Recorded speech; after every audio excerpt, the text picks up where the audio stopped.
Good evening, everyone. It's so good to see you virtually today. My name is Sherrel Sundaram, Dean for the K. Tiedemann School of Business and Finance. I want to provide a warm welcome to all of you. I wish I could see you in person, but for now, I'm glad to see you virtually. Now, I want to just take a few moments to talk a little bit about our Women in Leadership initiative. This is an initiative that is founded on the legacy of three of our key women leaders who are key benefactors. They all took different journeys, especially during a time when gender equity was a significant issue. And today I'm very proud to see that one of the issues I've taken for this year is a theme that is built around gender and racial equity. I know this is a three-part series on I'm Speaking series, and the first one today is about conversation that move. We are very proud that the Bishop Center for Ethical Leadership and the Movement College of Business and the University of South Florida is engaged in such conversations because I strongly believe this is relevant, this is important for our community to help continue to move forward and to address these issues head on. So with no further delay, I want to introduce you to my colleague who's going to talk a little bit more about and introduce the wonderful speakers we have today and the partners that we work with in making this come to reality. With that, let me introduce you to my colleague, Dr. Rebecca Harris. Dr. Rebecca Harris is a professor in economics, and she leads the WALI team, the Women in Leadership Initiative team. Rebecca, with that, let me pass on the baton to you. Thank you, Dean Sundaram, for all of your support of the Women in Leadership Initiative and for this evening's event. I'm Rebecca Harris, economics instructor at USF and co-lead of WALI, along with Lisa Yaxo, Becca Vigil, and David O'Neill, all of whom deserve a huge thank you for all their work in bringing this series to life. Jamie Boyle has been invaluable in helping us with promotion and directing teams tonight. And thanks also to Cliff McBride for video support. Last but not least, we on the WALI team knew that we could not approach this event series on our own. So we are forever grateful to USF alumna Sky Idehen from Afro Curators, Sam Obied, also a USF alum from Community Tampa Bay, Dr. Michelle Madden from USF's Diversity and Inclusion Office, and Dr. Ruth May Sears, USF Associate Professor of Math Education and of the Institute of Black Life. In addition, Eric Smith from Inclusivity LLC has been an incredible community resource for us. Just a few notes on tonight's technology. First, the event is being recorded, so if you get booted out or distracted by your dog, you can access it later. We will have a link available later for sharing the recording. In addition, if you're having any difficulty hearing, you can click on the 3 dots at the top of your screen to get closed captions. And let me also apologize in advance for any technological glitches from our end. I think by now we're all used to this, but just want to make sure everyone remembers this extra challenge. We've all heard the statistics. The gender wage gap is 82 cents. That is, for every $1 that a man earns, a woman earns 82 cents. However, if we dive deeper into that figure, we see that for most women of color, the gap is even wider. An African-American woman earns on average just 62 cents for every dollar earned by a man, while a Latina woman earns only 54 cents.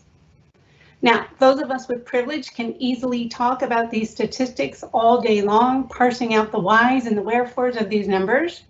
We've read about, maybe witnessed, perhaps even caused the twin biases against gender and race, both in the workplace and in education. The factors that are at the root of these statistics, but that only tells part of the story. Tonight, we are truly honored to hear from 3 women of color on their truths in the workplace. We are so appreciative of them for sharing their deeply personal experiences with us. I don't know about you, but for me, this is a difficult conversation, and it's one we need to have. So we're glad you're here to share it with us. First, our evening will be enriched with a poem by Kalima Lady K. Ujama. Lady K is an author, poet, policy consultant, and principal of Shajara Consulting, a multi-service consulting firm specializing in human security problems with intersectional solutions. She is currently conducting ethnographic research on racism, discrimination, and gender-based violence within Muslim American communities. Thank you for joining us, Lady K. Hello, everyone. My name is Lady K. It is so nice for me to be able to speak at this event and recite a poem for you all. If we were in person, I would have came out and said, when I say spoken, y'all say word. And, you know, you guys would have say spoken, y'all would say word. But, you know, it's COVID time, so we're going to do this virtual, which is a pretty nice experience. So thank you to the organizers of this event for bringing me out. Just a quick note on the poem that I'm going to be speaking for you all today.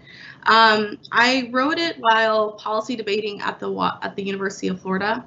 And it is a reflection of my experiences and experiences of many people who experience gender and racial discrimination. While I wrote this based off of my experience at the University of Florida in a classroom way, as we all know, the university serves as a simulation for the real world, right? So I mean, like your teachers are your bosses and your mentor, your classmates, your colleagues. And you know what happens in the classroom is one day will happen in the workforce, will happen in the real world. So this is definitely this is definitely an explanation or an experience that I shared with you all.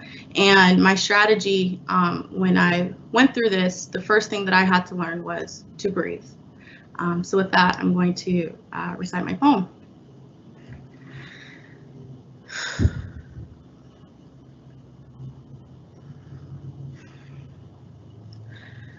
I am mapped by slave feet chained across seas in order to become profit for my white family. I'll say that again. I am mapped by slave feet chained across seas in order to become profit for my white family. I'm a dichotomy, forever filling my two-ness double consciousness split threefold because my blood bank is brimmed with currency capitalized on genocide. Cherokee, Seminole, Navajo, Choctaw.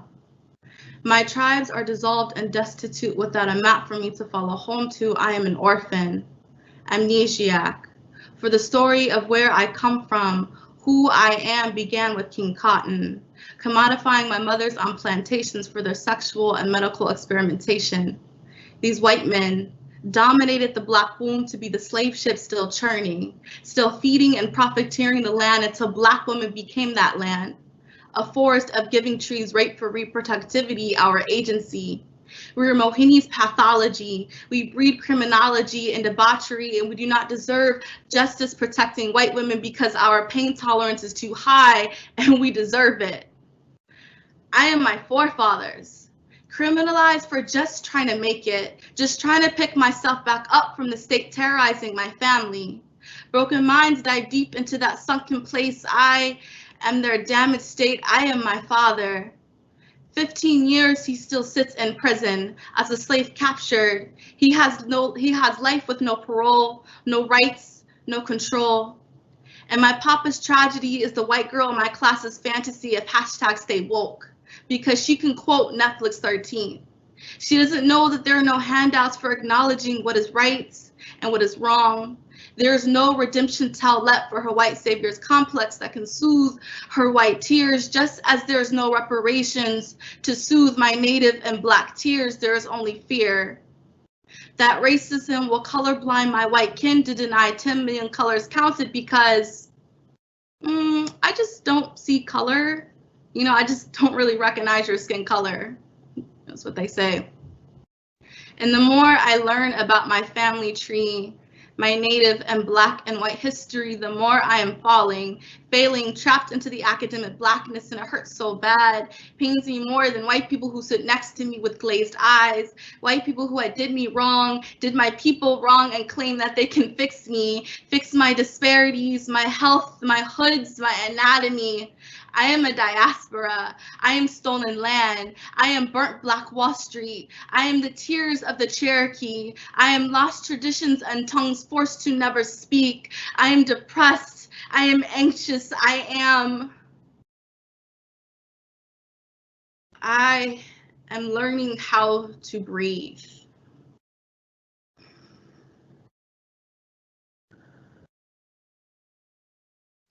I am taking this history as not just my history.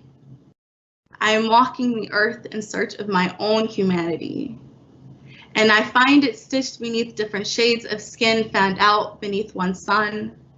6,500 mother tongues sing to every beat, clap hands, stomp feet. And together we cry out our heritage and history, and that we are what they fear will move the world forward in a realm where they no longer exist, in which our chains are irrelevant. We are the shifting sand they plan to weigh down, as if liberation will crumble under a crown best worn heavy, as if our people aren't ready for our bones, our backs to be molded into metal bars and iron shackles. We are power, we are revolution, we are love and strength and grit. And I, Kalima Shahada Bintu Mustafa Ujama, I'm determined to be who I want to be. I'm trying to make it, trying to live it, live my best life. And the first step is learning how to breathe. Can everyone with the panel and everyone in the audience breathe with me? You can take a deep breath. And out. Again, one more. In. And out.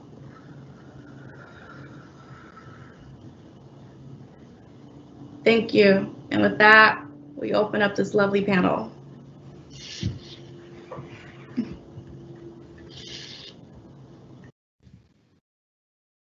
Thank you, Lady K. It's a beautiful performance. We've called this evening Conversations That Move, and your words have certainly moved us. Next, I'd like to introduce our MC for the evening, Audrina Bigus. Audrina Bigus is a morning news anchor at CBS Chicago, where she's been since 2015. She graduated from USF in 2010 and started her broadcast career here at WUSF TV. While in Tampa, Ms. Bigus earned a Telly Award for senior producing and reporting on a documentary about teen pregnancy in the African American community. Ms. Bigus's community service includes working with Salt and Light Coalition to support survivors of human trafficking, as well as the Boys and Girls Club of America. Ms. Bigus is also the proud daughter of 2 Army veterans. Given the online delivery of this event, Ms. Bigus will introduce our speakers and show short videos of each of them telling their truths. She will then ask them questions in real time. After that, we'll open up the conversation to you and our audience. Please use the chat box to post your questions or comments at any time during the evening. And with that, I turn the virtual podium to you, Audrina Bigus. Thank you. Rebecca, thanks so much. I appreciate this opportunity to moderate this conversation. And that is exactly what I hope this is, a conversation. One that is safe, one that is real and candid, one that is encouraging and inspiring. And I've spoken with the women and they also hope that is the same. So this is real talk.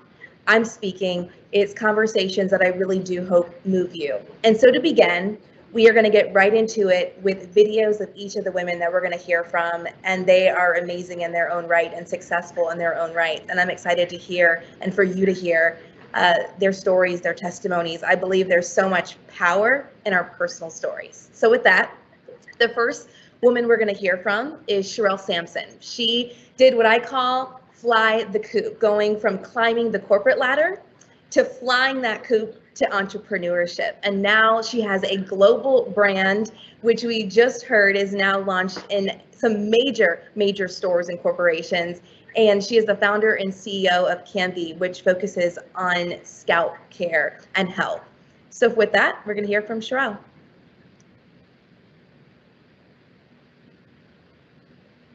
Hello, I am Sherelle Sampson, founder and CEO of Canby. And today I'm going to share with you my professional journey. And my hope is that you can glean some insights and perhaps get some inspiration from it. And so just a little bit about me. I am originally from the Bahamas. However, my adolescent years weren't easy. I moved approximately 23 times from kindergarten to high school, right? And so when you talk about instability, my life, my foundation was kind of rooted in instability. And so I really sought after stability for my adult life. And so I am a graduate of Stetson University. I played college softball, and so I had a great college experience. And upon being in college, I had a vision and a perception of what my professional life would be like, right? And so I would work really hard, and I would put in the hours, and I would really show my value in the workplace, right? And so upon graduating, I started out, I've been in corporate America for 14 years now, and I will say it has definitely been interesting, meaning I've come across some amazing, wonderful heroes in the workplace, ones that I aspire to be like, and ones that sometimes make you nod your head like, that's interesting, right? And so for me, I believe in hard work. I believe in strong work ethic. I believe in giving your all. But I'll tell you in particular one instance that really sort of changed the trajectory of my career. And so I had a position where I was given a lot of autonomy, where I was able to sort of build a brand from the ground up, right? And with that, that was really my opportunity, in my opinion, to prove myself, to show my worth, right? And to show what I was made of, right? And I did that. I stayed late. I came in early. Not only that, with our vendors that we worked with that were overseas, right? So there were a 12-hour difference. They worked in Asia. I would stay up at midnight just to communicate with those vendors. And later on, I learned that this same company was actually issuing out pay increases. And I'm like, I didn't get a nudge regarding a pay increase. I didn't get any type of notification. I'm checking my email. I was like, is there something in there? Because I didn't get that memo, right? And when I tell you I was hurt, I was hurt. I called one of my buddies that was in HR and I said, what should I say? What should I do? And one of the things he told me is like, Sherelle, that's just corporate America. That's just how they do things. They give out raises who they want to, and that's just how it is. And so that was a pivotal moment for me, is because I made a promise to myself that I would never fall in love with someone else's company. And that's what really drove me into entrepreneurship, knowing that if I could work this hard for this company, I know I could bet on myself, right? And so with that, as you know, entrepreneurship isn't easy, right? So I continued my corporate career while building a phenomenal scalp care company. And, throughout my corporate career, I still experienced acts that I believe were discriminatory, right? So whether someone telling me that my voice tone was too strong, right? So I am a woman that's filled with passion, right? And I think that's some of the things that Black women have to deal with or have to face, that sometimes your passion is taken as aggression. But one of the things I will tell you is that those are some things that you can adjust along the way. It should not take away the courage. It should not take away your confidence, but you have to know when to alter that passion and when not to. And so for me, along this journey, I will share that there have been times, particularly as an entrepreneur, that I have been underestimated. But one of the things I would do is I would over prepare. So I would have my stats, I would have my data, I would have my statistics. And when I had those meetings with those manufacturers or with those other companies, right, my job was to blow them out the water with some of the insights and some of the information that I had. And so my advice to you is, if you feel as if you're overlooked, you're underestimated, go over and beyond, know your stuff, be sharp, and give it your all. And I guarantee you that you will come out on top. And so good luck and be the best you can be.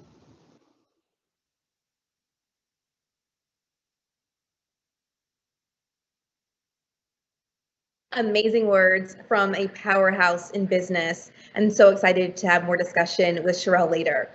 I next want to introduce a video that's going to come from Latifa Jackson. She started a company called Hearst Consulting Group in 2017, and that was after working in the corporate world in finances and human resources for over 25 years. So we're talking about decades of a wealth of knowledge. Let's hear from Latifa.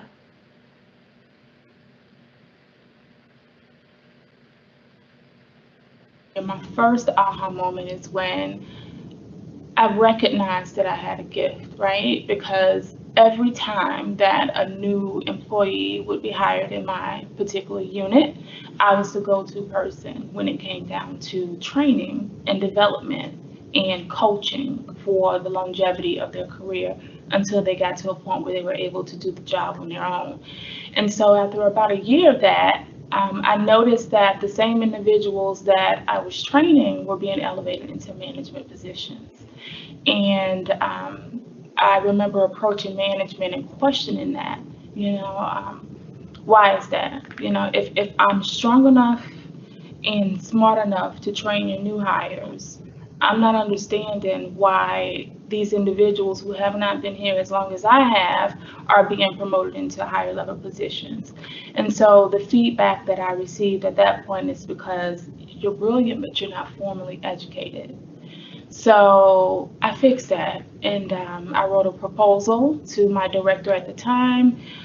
Because of my circumstance, because I was a single mom at that time, I didn't really see a feasible way for me to go back to school. But I knew that if I was as much of an asset as I knew I was, and that they showed me that I was, and if they wanted to keep me, then they would make a way for me to be able to attain my degree and work at the same time, which is what happened. Very grateful for that. My director welcomed that opportunity with open arms. They armed me with a laptop, and I was able to telecommute. So I worked from home on the days that I had college at Eckerd, and then on the days that I didn't have college, I would actually work inside of the office. But my issue was I I believe that when I initially wrote that proposal to say that I wanted to go back to school, maybe they thought that it was just going to be just a little bit of a hobby, right? She's not going to be able to tackle this. We'll approve it, but I don't know if that's within reach. That's the inclination that I received. But I started making grades that just blew everyone's wigs off, right? And then once that happened, that's when the pushback came, because now I believe I was seen as a viable threat, right? What I've learned with these organizations, and it's no fault of mine, but these corporations and organizations were created without me in mind. And that's the truth of the matter. And so it was my job to pave the way for other little brown girls that look like me, so that they can be able to sit in those seats, right? So I continued on, and eventually I did obtain my bachelor's. And I was also promoted into higher positions as promised, so that was rewarding for me. But then life happened. You know, at the time I was working in Brandon, and life happened, and you know, there were some things that happened in my family that required me to move back here to St. Petersburg.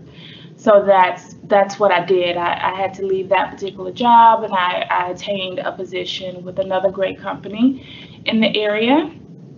And then life happened again, as it always does, right? And my mother became terminally ill. And so it got to a point where, you know, between back and forth with the hospitals and the surgeries and things of that magnitude, I realized that I had to take some time off. And so I requested that. I requested to have time off so that I can be able to, I knew we were coming to the end of our days. So the request was denied. So that was my aha moment, because for the first time in my life, I felt enslaved, and that's the truth. You know, I blatantly saw a similar situation with another coworker. Ironically, it was going on at the same time.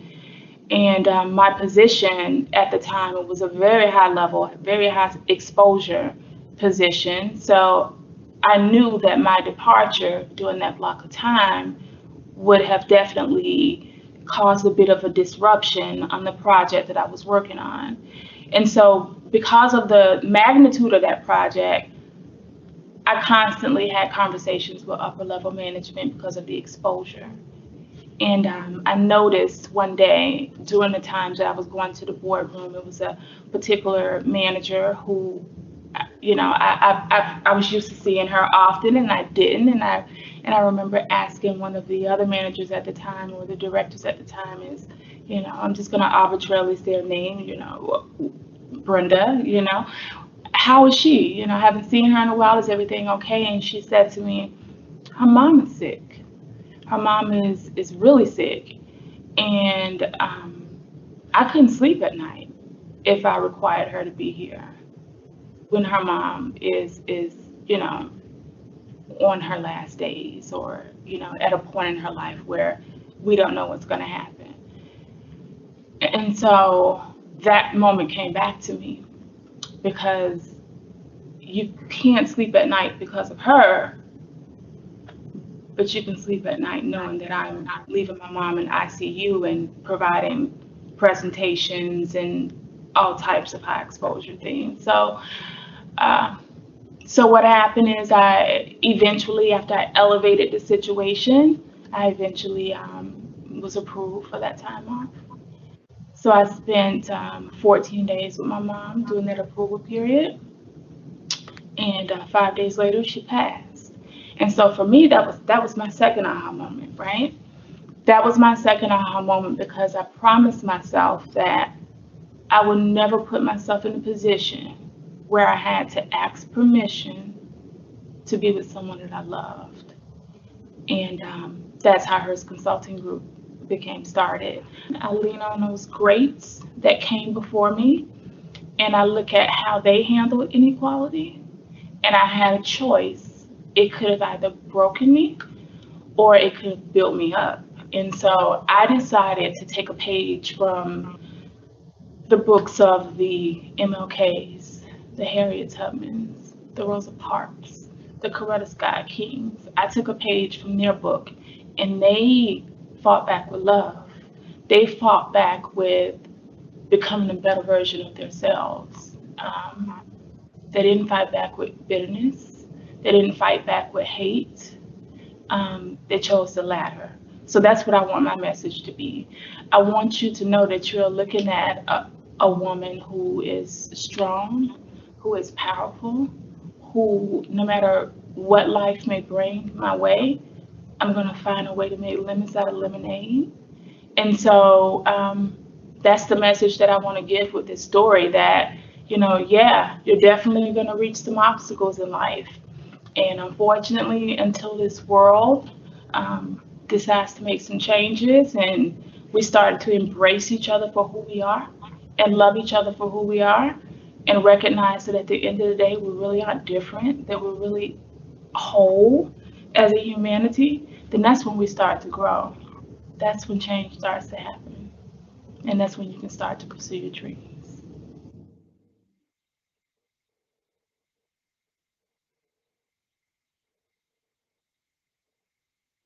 So many words of wisdom, and I love just the manifestation of so many things and also the resilience that you hear in her voice. So I'm excited to dive into that a bit more. Next, I want to introduce our final speaker, who is Neudy Carolina Nuñez. She is a program director at USF Residential Education. She's worked in higher education, and she's also done training on racial microaggressions in the workplace and how to handle those situations. Let's introduce you to Neudy.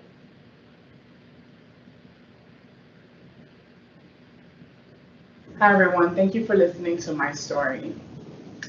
I've been working in higher education for about 13 years, and one thing that really comes to mind is, how do we negotiate our identities, and why do we have to negotiate our identities in the workplace, especially in the field of higher education, where there is this idea of inclusion and acceptance that is well known and appreciated in our career field.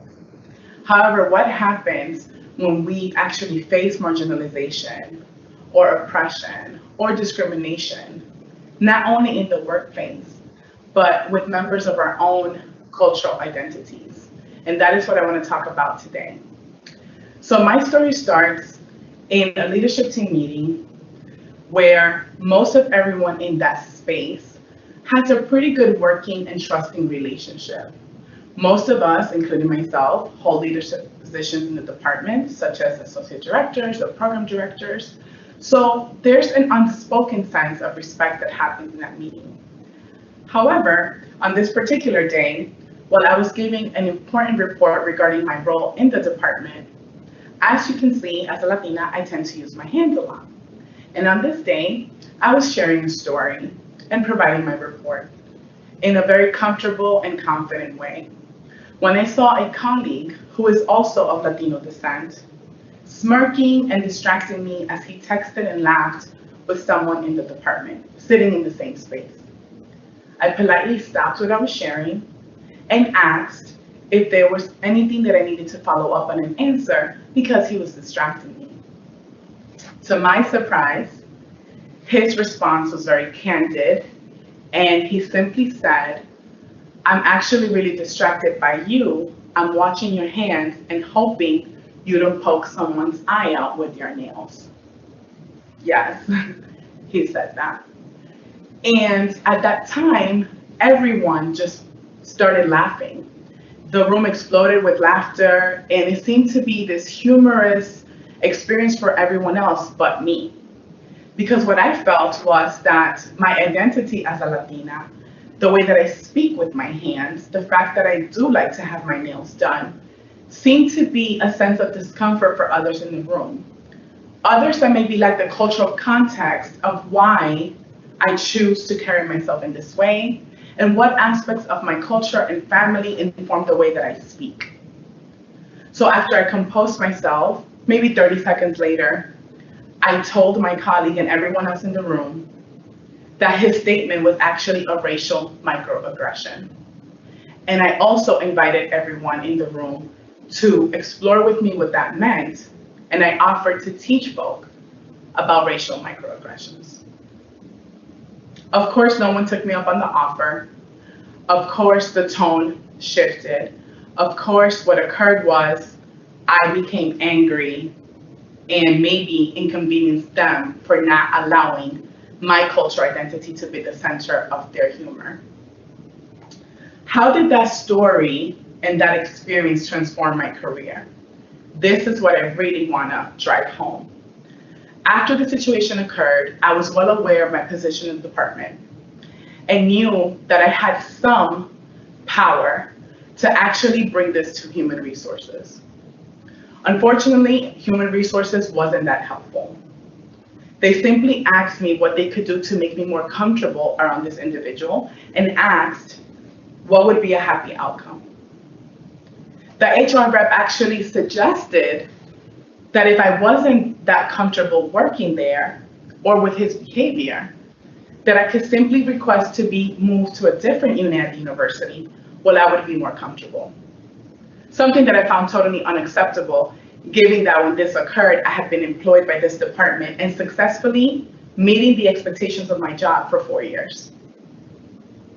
I politely declined her offer of moving me to a different unit and decided that I would empower myself to teach others how to self-advocate, how to call out, and how to educate around racial microaggressions and other identity-based systems of oppression.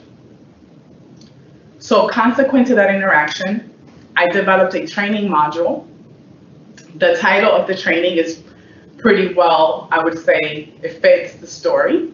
It's called You're So Poised and Articulate, reflecting the experiences of racial microaggressions for women of color at predominantly white institutions. And we titled it that, and I say we because this transformed how I experienced it, because I then learned that colleagues all across the nation who are women of color were having similar or worse experiences to what I lived in that space. So since that day, my colleagues from different universities here in the United States have actually presented nationally on the impact that racial microaggressions have on women of color, how they become emotionally exhausting, how it makes us question our belonging and our right to be in work and academic spaces, a right that we have earned through our competence, our knowledge, and our passion. So my message to you is, if you are being microaggressed at work, find someone to talk to, empower yourself to say something about it, and if you have the opportunity, share your story and teach others. Thank you.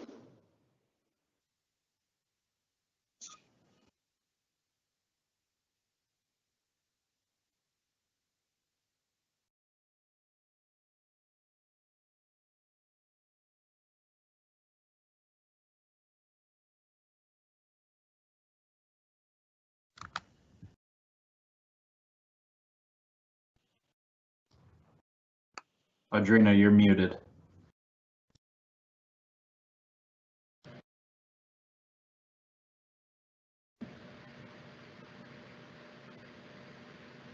I apologize for the technical glitch. It keeps going back to a default setting. I'm reminding others to unmute and muted myself. Thank you, ladies, for sharing your stories. We're going to get right into questions. First, I'm going to ask some questions of the women for the next 15 minutes or so, and then we want to hear questions from you, what you want to hear, and what you would love to touch on more based on our conversation right now. So let's get right into it. I want to start with Sherelle.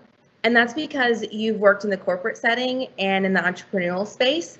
And I know that sometimes we know that representation matters, but oftentimes women of color are underrepresented in so many of these spaces. Have you felt pressure, or what type of pressure, to kind of represent in these spaces? Awesome. Thank you for that great question. So I think it's an important one, but for me personally, I haven't felt in a corporate setting or whether in an entrepreneurial setting that I had to represent, but I did feel the responsibility to be an example. And I say that because one, there are others that are coming behind me, right? That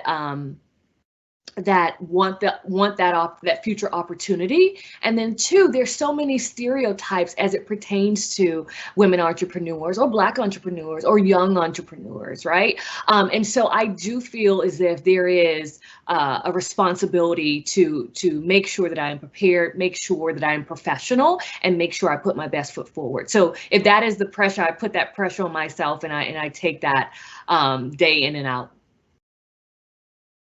Sherelle, thank you for sharing that with us. I wanted to move on to Naori because speaking about setting a precedent, setting a standard, I know, Naori, you've started programs and training to address these concerns in the workplace. Can you touch on some of the programs that you've developed and how you go about training others in this space? Hi, Audrina. Thank you for asking that question. And thank you, everyone, for tuning in. In terms of creating these trainings, they really have to be heartfelt. And I think the reason that the racial microaggression training came about was because I was connecting with colleagues, as you shared my story, all over in North Carolina, Kentucky, other parts of Florida that were going through that. So the first step was to really listen to their narratives and understand from a place of mental well-being, emotional strength, and just understanding what is just, right? And creating a training that would empower other women. So for us, the goal was to share our stories similar like in the space, but we do it nationally at different conferences. And at this point, we've actually presented about 6 times at the national level, and always a packed room full of women of color who come to share our stories. The other powerful aspect of the training is that allies or advocates actually attend. So it's not uncommon when we do these trainings where white women, especially those who serve as supervisors in higher education, actually attend our session to really understand how they can better support their women of color employees. And that has been a point of pride for all of us. Secondary to that, at the student level, currently at USF, I oversee a critical social justice dialogue series called Real Talk.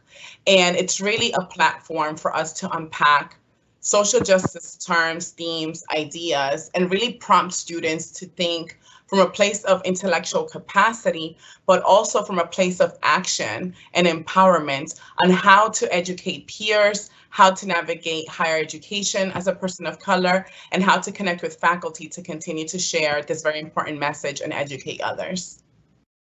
Naori, thanks so much. You're so knowledgeable in this subject. I'm learning a lot already, and I think that we can all learn from each other.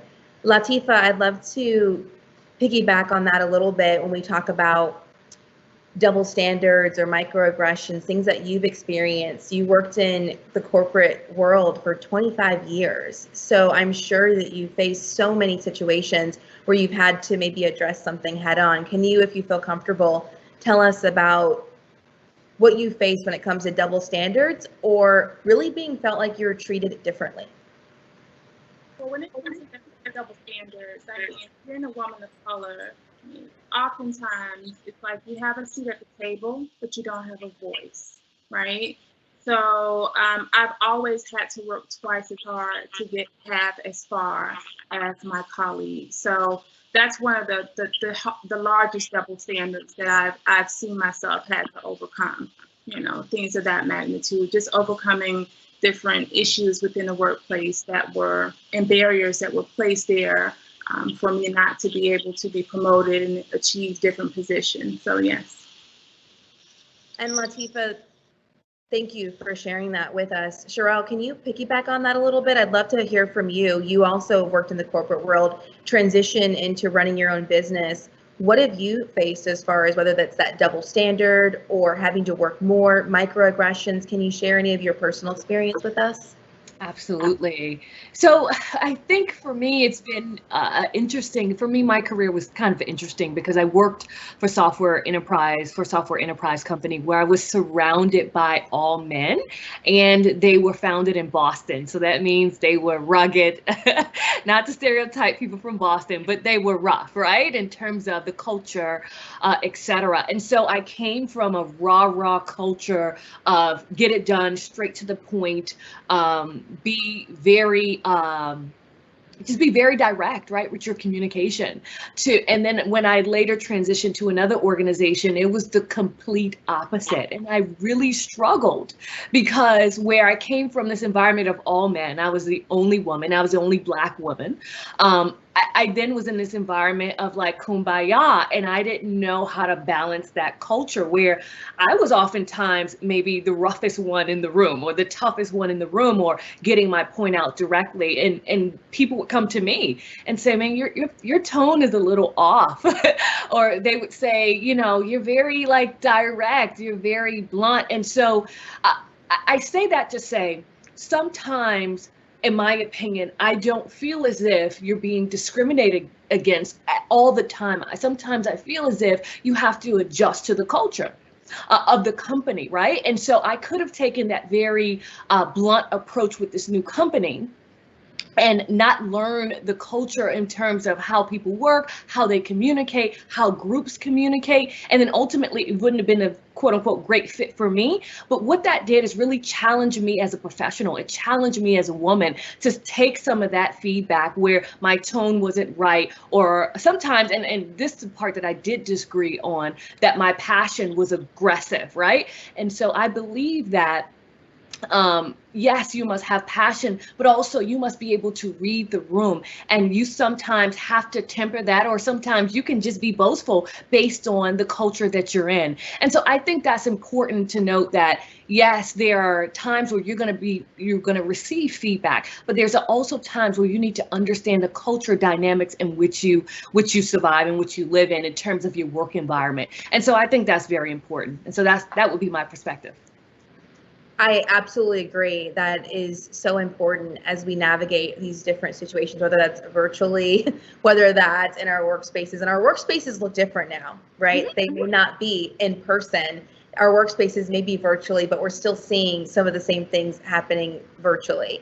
Naori, I want to bring you into this discussion because we're hearing some of the challenges that people have faced in the workplace. You've done training on what to do. You spoke about the long nails. I'm one too. I love wearing my long nails. And can you talk about how we can handle this? Maybe that first step, if you're facing one of these microaggressions, if you're facing a situation where you feel like you are facing a double standard, what's the first step, a good first step that you've taken?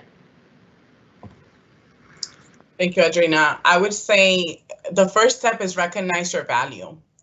I think historically, as women of color, sometimes we have been made to feel as we're supposed to just take it. I don't identify as a Black woman. I am not a Black woman. And I am aware that there's this narrative in the media that Black women are strong and they shouldn't complain. Same for Latina women. You know, they're mules, they're hardworking. So at times, if we internalize that, we don't understand our value. It's generational as immigrants, for me as a Latina in this country, to just assume that when you get a position, somebody handed it to you. That when you get admitted into a PhD program, someone gave you permission to do that. And we need to remind ourselves of our value and that we've earned the spaces that we take place in. The second step is understand your positionality. If you are a director or senior leadership member in any corporation and you are experiencing microaggressions, the work starts with you. It starts with you because you have positional power in that organization to address it and create change. It can happen through written documentation, accountability for the person who's actually enacting the microaggression, or blatant racism. And if you're not in a leadership position, you need to find yourself an ally, okay? I also like to think about the most privileged person in America is a white male. And I like to call them Bobs. So I keep a little sticky note on my desktop and it says, what would Bob do? And Bob rarely stays quiet. Bob is allowed to complain. Bob is allowed to cry out loud, and we saw a Bob in the president's office not too long ago. So what I've started to do is understand, and this is my advice, is what characteristics do you embody around your voice and your empowerment and your positionality? So find yourself an ally, the same way they would listen to a Bob. And I think Latifa's story was so powerful because it explained the same situation. The difference was the race of the individuals involved. So the second thing after you recognize your value is use your voice. Don't be afraid to use your voice. Some institutions or corporations may have ethics points where you can actually anonymously report someone. My biggest advice is do not sit with that, tell your story. That is the first step.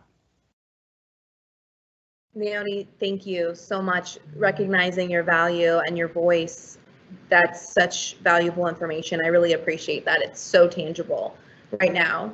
And you spoke about allies. And so Latifa, I'd love to, you talked about some of the inspiration you draw from civil rights leaders and those who have really paved the way and pushed the, got into some good trouble in the past. But can you talk about any women that you've gleaned from, mentors that you gleaned from, and how to really handle these situations when, like you said, you are faced with a situation that your back's up against the wall and you feel like you're not being treated like your counterparts that are male or white? So when we talk about it, so this question is twofold, and thank you for that question, Audrina. When it relates to mentors that I've gleaned from, it ties back into the preliminary conversation that we were having prior to going live. I'm fortunate enough that I come from a very large family on both sides, both my mom and my dad's side. So that came with a slew of strong women who guided me, who nurtured me, who didn't hesitate to help me recognize my strength when I felt as if I wasn't worthy of certain things in the workforce. So when I was facing, discrimination, I had women that came before me that experienced that was able to give me advice and able to just guide me and lead me into knowing how to navigate between those particular situations. And when you talk about how do I handle it, I lean on my faith. I have a strong relationship with God. So that's the first step for me, right? Through prayer. And then, I love to read. History is something that I've always immersed myself in. I fell in love with it when I started my undergrad at Eggert College. And so, I handle that by reading from the greats, by reading books, inspiring books about people of my particular race that have gone through the same adversities, and I pull from their strength. Latifa, thank you for sharing that with us. Sherelle, you now went global with Canby, your company, and I can only imagine that the rooms that you've been in, the conversations that you've had, and the people that you've interacted with, maybe the circles have gotten smaller, maybe you have been the only one in the room in whatever facet that is. Can you talk about some of the, whether it's challenges you face or triumphs that you face and how you've really pushed those barriers? Yes. Thank you for that. So yeah, for me, it's been a great experience. And what I can share is me being a woman, me being a Black woman. Yes, oftentimes I'm overlooked or I'm underestimated. But truthfully, you guys, like I use that to my advantage. I really do. Like I hope they think I don't understand the business or the industry or the products or the ingredients or the efficacy of the performance. Like I hope they do, because that gives me an opportunity to shine, right? And so when I am the only woman, or I am coming into a room, whether it be a group of people or just an individual, and there is an assumption that I am not informed, I love to, one, be provocative in terms of my thought process. And then the second thing I tend to do is also think about the insights that I'm going to bring forward, right? So they know that I am informed.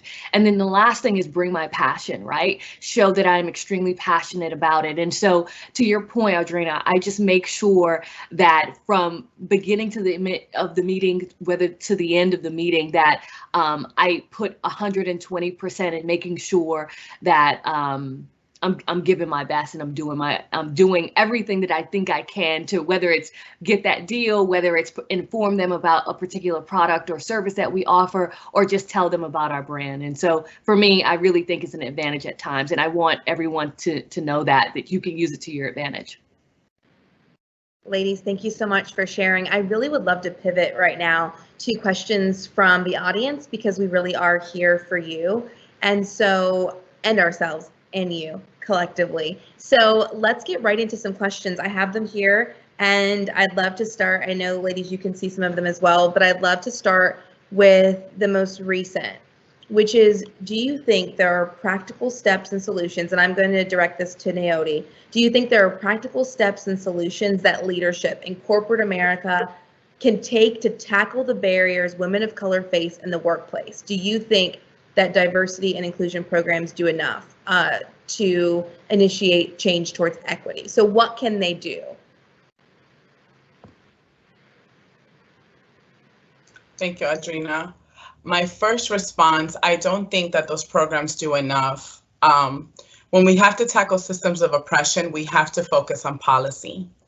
So for corporate America, what are your policies around hiring? That is one of the biggest barriers. Is not only what happens when they're employed, but who are the gatekeepers at your company? One of the most, I would say, embarrassing things I always hear in higher ed when we interview people is, oh, I don't know if they're going to be a good fit. Well, what does that mean? What is fit? If you're a white man and I am a Latina woman, obviously I don't fit your mold, but that doesn't mean I don't have the skill set. So for those individuals looking for tangibles to do, review your hiring practices. Take time to do an assessment, do an internal assessment. How many people of color have applied to your institution, to your unit, to your department? How often do they not get hired?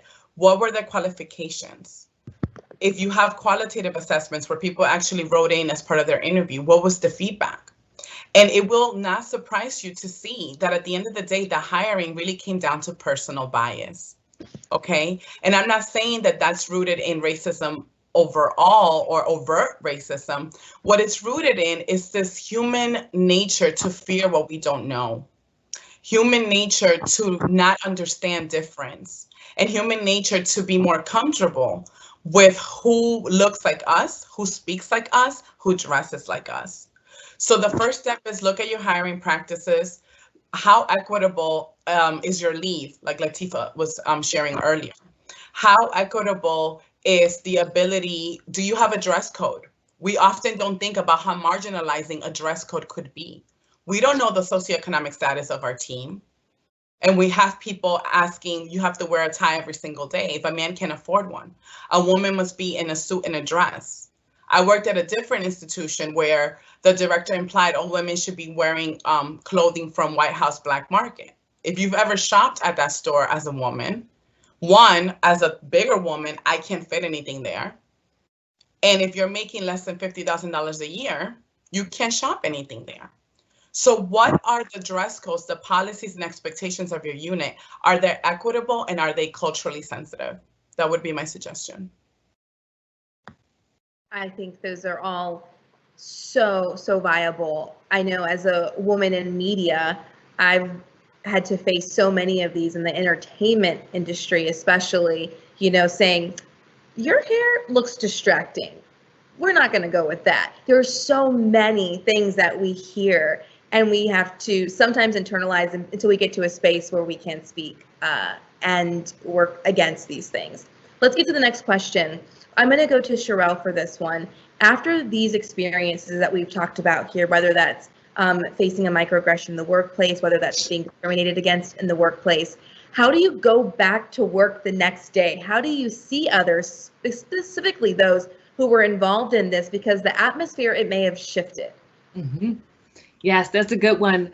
So I'm going to share a personal experience that happened to me, and I had to figure out what I wanted to do in my professional career. And so while working for a media company, I was a director, actually a manager at the time, and I really thought I put in the work and the effort to get promoted. And there were others within the organization really advocating for me to be promoted. And the vice president, a woman vice president, white woman at the time, said, as long as I'm here, she'll never be a director, right? And I was known, I knew this feedback. I knew what she had said. She knew that I knew, and we would still walk in the hallway, kind of facing one another, and had to be cordial, right? And so in that type of environment, there's a couple of things that I think about. I think about, one, is this somewhere I want to be for a long period of time, right? And for me, I think if you're willing to say a yes to that answer, then it's worth creating a battle over, right? It's worth going to HR. It's worth going to your leader, right? In my opinion, if you know this isn't a long-term gig or job for you, then it may not be worth it, if that makes any sense, in my opinion. And then secondly, my thought was to have a conversation with her. I am very open, I am very direct, and I believe I can be very cordial. And so we tried to have a conversation, and she still was not open to me being elevated during her tenure. And I just simply had to respect that. And all in all, she was actually terminated. And directly after she was terminated, I was promoted. And so that just further affirmed, or it proved to me that it wasn't me not giving enough. It wasn't necessarily my talent that was prohibiting me from being advanced. It was really, to your point, that gatekeeper that said, no, not on my watch. And so I think you just have to go to work, and you have to lift your head up, and you have to know that as long as you give your all, there's going to be people that stand in your way. But if you have advocates, people that want to see you promoted, it will happen one day. Thank you, Sherelle. I think that really goes back to what Neudy said earlier, which was the first step is recognizing your value and understanding that. And so let's go to Neudy for the next question, which is, actually, let's start with Latifa. I'd love to do that. And then we're going to go to Neudy after that. Latifa, one person wants to know, how do you balance self-pressure and self-care when, like you said earlier, sometimes you have to work twice as hard to go half as far? How do you balance that when taking care of yourself as well? First of all, you're going to level of confidence in yourself, number one. I have an amazing group that gives me a circle of advisors that keeps me grounded, if you will. A lot of the women in my life are currently in corporate. They're professional women themselves, so we have shared experiences. If I run into a situation in the workforce, I know that I'm not by myself, because I have a tribe of women who I can resort to, who I can conversate with, who I can share those same examples with, and then we benchmark off of each other. So that's part of my balance. And then carving out time for myself, doing things that I love, that brings me nourishment from a soul perspective. That's where I get a lot of my balance from. I don't take a lot of these issues personally, because I know that a lot of what I'm going through, this has been going on for years. So I know that this isn't personal. This is just another obstacle that I have to overcome. And so the balance comes with not allowing it to penetrate who you are and break you as an individual. Self-worth. Latifa, thank you for sharing that with us. And while I look at some of the live Q&A coming in, I want to go to Neudy. A question for you specifically from the audience is, did you feel any pressure to, quote, bury the hatchet with your coworkers or just let it go? And if so, how did you overcome that feeling? Because we have to work with people every day, right? Yes, thank you, Audrina. So one part of the story that's not in the video is that I actually told the coworker that I was going to go to HR. And I told his supervisor that I was going to go to HR. I addressed it immediately after, when the meeting was over. I said that was insulting. I honestly feel that as a Latino male, you feel some kind of way that I'm in a power leadership role in the university. He's not on the leadership role with me. And I said, I'm going to go to HR and see how I'm going to address the situation. And he apologized profusely. I told his supervisor that I was going to go to HR, and I told my supervisor that I was going to go to HR. So I didn't feel the pressure to bury the hatchet. And I'll be honest, it's because he's not, at that time when I was working, he wasn't a part of my direct team.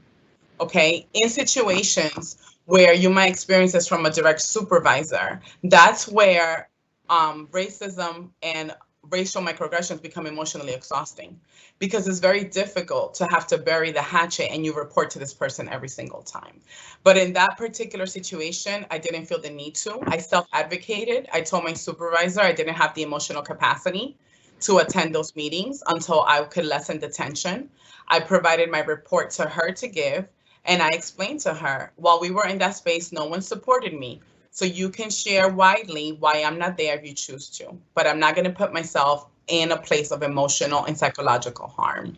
After a few months, his behavior did shift, and I started attending the meetings, and, you know, well respected. I still have my nails, clearly. You know, and at the end of the day, I feel bad for those that have to feel like they have to bury the hatchet, because we do have to work with others. But in my, again, positionality is important, and I'm privileged in a sense by the virtue of the position that I hold, that I can make those decisions for myself. And I chose not to bury it. Thank you for sharing that with us. I'm going to move on to Sherelle right now. A question's coming in. We've heard the quote, "I don't see color," when we try to address some of these issues. What is your response when someone says, "I don't see color," and someone actually referenced that Lady K said that in her poem? Yes, I think that's interesting.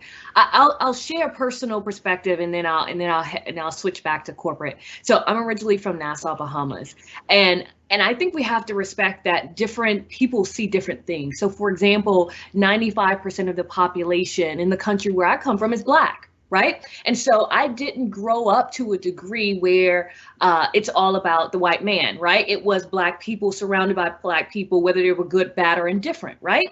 And so coming from that perspective, when I came to America, then you start to see the differences. So I do think my personal reference is, I believe everyone is equal and you treat everyone with respect, but I don't believe that people don't see color, because when someone, comes in for that interview, as someone mentioned on the panel, you do recognize, what is their tone? How are they moving their hands? Are they professional enough? Are they communicating? Do they have slang? And so all of that is in the realm of color. And so I don't necessarily believe that, but I do believe oftentimes I empathize with people that say, I don't see color. What they're really trying to say is, I am not going to discriminate against you. Or I don't have any biases that are going to be negative. And so that would be, my thought process on my response when someone says, I don't see color. Sherelle, thank you for sharing that personal experience with us. We're getting so many questions coming in. Thank you for submitting these. We have time for about 1 to 2 more. I'm going to go to Latifa on this one. It says, let me make sure. At some point, people need to be held accountable for their behavior. Is it not acceptable that there is an expectation to just grin and bear it? Hence, I commend you for standing up for yourself, since nobody had the courage to speak up. So the question is it acceptable to speak up, or where's the point of just grinning and bearing it if you face something? It's always acceptable to speak up, because when you don't, you compartmentalize, and then that turns into all types of emotional and mental issues that no one wants to have to deal with, right? So there's power in speaking. There's power in communicating. I found my power in speaking up for myself. Had I not spoken up for myself, I would have never had the opportunity to spend that time that I so needed. So the answer is yes, because if you don't speak up for yourself, then who will?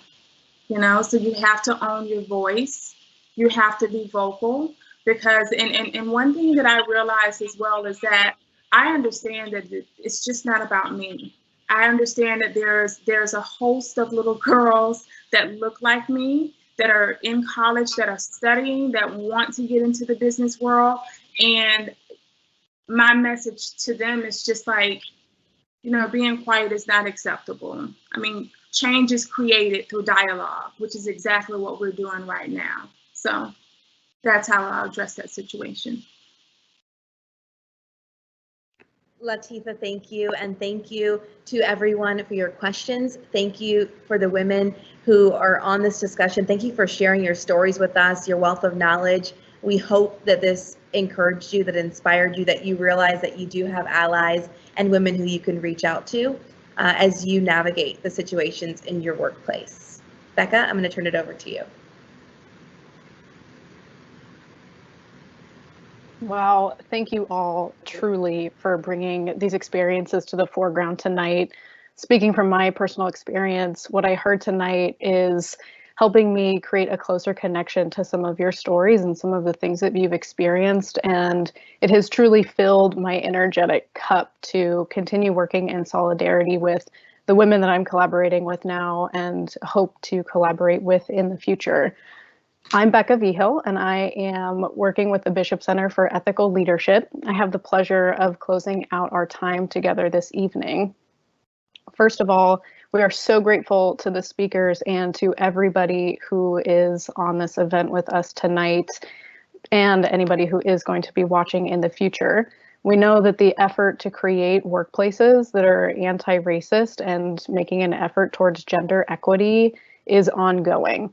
This is going to require our collective energy and our collective attention, and this is much more than a social trend.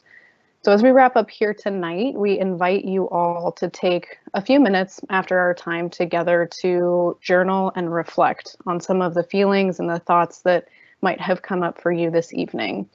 Specifically, we would love for you to take some time to think about how you might put what you learned and what you heard and what you felt into practice tomorrow and the next day and every day after when you enter the virtual workspace or when we eventually go back to working in person. We chose to focus on stories tonight of truth and lived experiences in the kickoff of this I'm Speaking series because our work as allies in the workplace, it's important to know who we're being allies to. No two experiences are exactly the same, and we had the opportunity to hear that tonight. Personally, I'm come to this group of women in this event series as an ally, and I have taken away a new level of understanding and connection in the planning process and in this event here tonight to understand what women of color are experiencing in professional settings.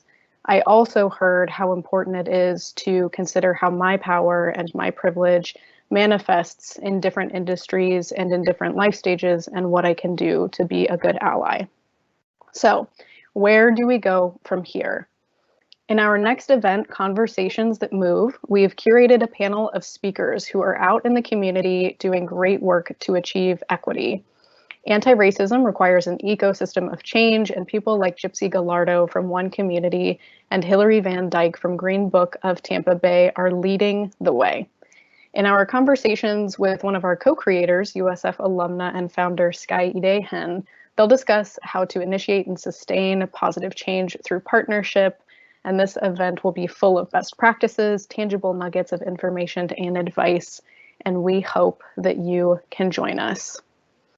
The link to register on Eventbrite is in the chat, and the slide that's up is a save the date for our second and third event. The second one will be on March 18th from 5 p.m. to 6:15, and the third will be on April 7th at the same time. We are so grateful to have spent this time learning, feeling, and connecting with you all tonight. And as Latifa mentioned earlier, we are here to build each other up. We're here to embrace each other, and we're here to make some changes. Have a wonderful rest of your evening.